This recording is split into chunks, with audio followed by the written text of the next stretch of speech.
Hi everyone. So my name is Michaela and today I'm going to bare my soul and share my 7 knitting mistakes that I made this year. Hopefully you can learn something from them or maybe just have a laugh with me. Yeah, with me, because I'm laughing too. Anyway, let's go.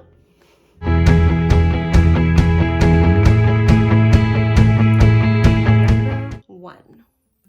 So probably the biggest knitting mistake that I made this year is refusing to do gauge swatches. Now, I was the type of person who always made like scarves and hats and things like that, and I didn't need a gauge swatch. I figured it was fine. I could do it. So in 2022, I attempted to make a sweater without a gauge swatch. Turned out great. Not really. Anyway, I learned how to do a gauge swatch. I learned the importance of doing a gauge swatch, and I hopefully will have a sweater in 2023 that turns out well. So all in all, not too bad, but hey, lesson learned. 2. Let me paint a picture for you. It's January of 2022. I have all these hopes and dreams for all the things that I'm going to knit. I have a list of all the projects I'm gonna make for people. I think I had like 8 hats I wanted to do, 2 sweaters, a bunch of scarves, and 7 pairs of socks, which is not that much to knit in a year. Plenty of time. Then we get to June. How much have I knit? 0. October. 0. 2 months till Christmas. And here we are, I have knit 1 hat and I have everything else left to do. So suffice it to say, my number 2 mistake this year was time management. I did not manage my time well at all. It was a struggle the last 2 months to do everything quickly. I got hand cramps, my wrists hurt. I was not good as far as like an MSI injury goes. So my advice to my future self is to definitely pace out what I'm going to do, to maybe do a little bit more knitting throughout the year and not to try to cram it all into 2 weeks before Christmas and sit down and have no social life and nothing else and just knit for 2 weeks. I did get it all done though, which I'm very impressed by, actually. But that's not on the plan for 2023. 3rd mistake. I was really awful at the start of the year of keeping track of my progress. So, and when I say the start of the year, I mean like November, but I learned the hard way that it is important to record what you do. For example, I knit 1 sock and I thought, oh yeah, I'll totally keep track of how many rows I'm doing for the foot. And then I went to do the other sock, which coincidentally does kind of need to be the same size. Well, it's helpful anyway. And I had no idea how many rows I had done for sock 1, and then had to figure out and count so that I could make sure that it would be the same length for sock 2. That was a lesson I learned the hard way. So I learned how to keep track of my knitting. So I now use little sticky notes that I stick on the pattern itself so that I don't have to write on the pattern, even though I've clearly written on this one. But yeah, so I use little sticky notes and then I label them so that I can tell what's what and I can make sure that everything is lined up. So these are my lifesaver tip from 2023. 2022. It's now 2023. Y'all. Number 4. So the 4th thing that I learned this year is the importance of blocking your finished work. Again, because I had never done anything that really required gauge swatches or proper finishing or anything like that, I had never blocked before. And I sort of didn't see the point. I was kind of like, I don't know why I need to do this. And then after I did my first sweater, it was a little bit tight, specifically in the collar and in a few other places. And so I was actually able to block it and stretch it out a little bit, get it to have a little bit better shape. And I was amazed at how much better the finished garment looked after it had been blocked. So I definitely learned that that is a great way to make your stitches look neater. It makes your finished product look much more professional, and it just sort of sets everything in place, and it was a miracle for me. So I was very excited to learn about the magic of blocking this year. Number 5. So this mistake I only made, I don't know why I'm holding up 1, it's 5. 5, 2, 3, 4, 5, I can't count. I only made this mistake once, and it was basically an error in my reading skills, which is funny considering I day job as a librarian. But I was reading the pattern for doing an increase for a sleeve, and for some reason I read it as you increase like every 3rd stitch for multiple rows, instead of like for multiple rows you're just increasing at the first and the last stitch. And so I did 2 rows, and my sleeve went from about here to like here. And for some reason after I did the first row I didn't clue in that that was wrong.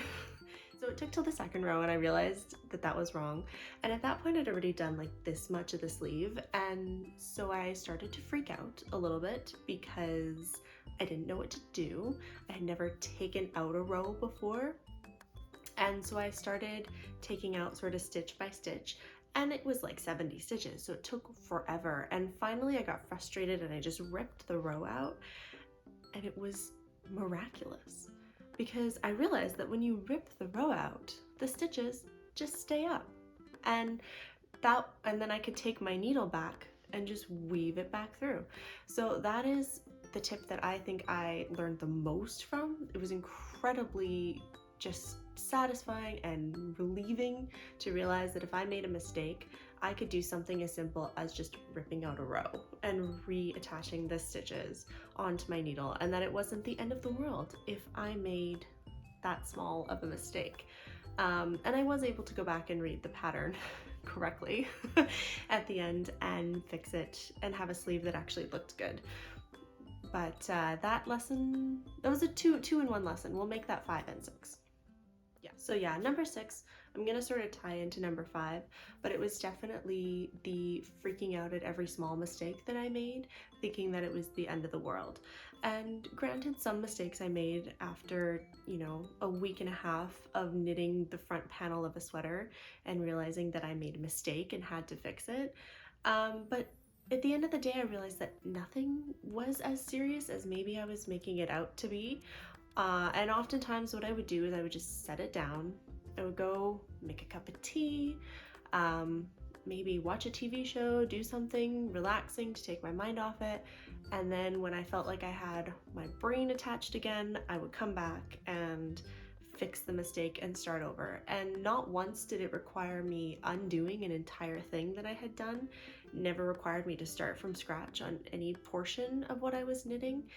And it sort of taught me to give myself a little bit of grace and patience when it comes to making a mistake, and to also accepting that I'm going to make mistakes in my knitting, and that's okay. That can sometimes be a good thing. I learned a lot from the mistakes that I made this year. Number 7. So this last mistake that I learned from was much more of a personal one, but it was sort of a mistake of discovery about myself and knitting. This year I tried a lot of different things. I learned new projects, I learned new patterns, I made everything from hats to scarves to socks to sweaters, and sort of everything in between. And so I learned a lot about myself along that journey, but I also learned what I don't love to knit, and I struggled for probably a month and a half. Part of the reason why I had to squish everything into the last couple weeks of December is that I focused a long time on trying to knit like socks, actual socks, like with small weighted yarn, small needles, and I would get so frustrated. I can't even begin to explain my frustration at small needles and socks. And it got to the point where I was almost ready to throw in the towel with knitting altogether. So my friend suggested that I knit socks on bulkier yarn with bigger needles, and that was a revelation to me. That changed the way I looked at my projects for that year. It gave me sort of hope that I could actually finish them, and it taught me that I'm not going to be the type of knitter who knits everything in the world. I may at some point in my life be good at small, delicate knitting using small needles, but right now that's not something that I love to do. I like faster projects. I enjoy things that I can finish more quickly. I'm not as interested in the small, beautiful, delicate knitted garments. I just don't really have the patience for that. And so that was sort of a self-revelation that I had. And it was a mistake that took a lot of time for me to come to terms with the fact that I didn't love knitting something. And it also made me realize anytime you're being creative or doing something of that sort, it is important to, if you're going to put in the effort, to have it be something that you love. Wow! So that's my list of my 7 knitting mistakes that I made in 2022. I realize they're not really technical errors, they're more like character flaws, but that was kind of my knitting year. It was an emotional year for me. I learned a lot about myself, and I sort of rediscovered the highs and lows of my relationship with knitting, and it ended off so good, and I'm excited to carry it over into 2023. So share your thoughts down below. Thank you all, and if you enjoyed this video, please consider subscribing. I'll see you next time. Happy knitting!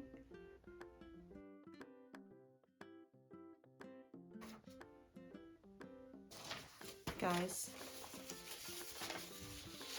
I had to write out my knitting mistakes. I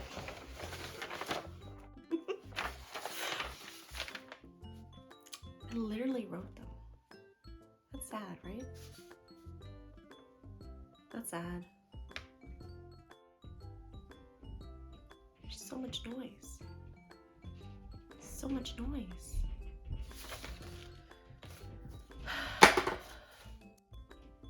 My year of soul searching.